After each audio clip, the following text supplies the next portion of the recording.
இபிஎஃப்ஓவில் தொழிற்சாலைகள் மற்றும் வணிக நிறுவனங்கள் பதிவு செய்துள்ளன.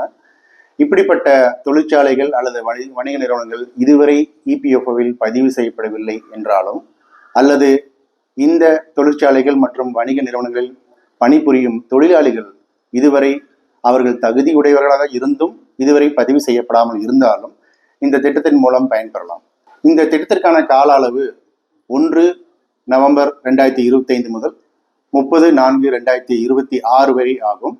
30/4/2026 பிறகு சமர்ப்பிக்கப்படும் இந்த திட்டத்திற்கான டிக்ளரேஷன்ஸ் செல்லுபடியாகாது. ஸோ இந்த 6 மாத காலத்திற்குள் இந்த திட்டத்திற்காக நாம் பதிவு செய்து கொள்ளலாம். இந்த EEC 2025 நோக்கம் என்ன? 1.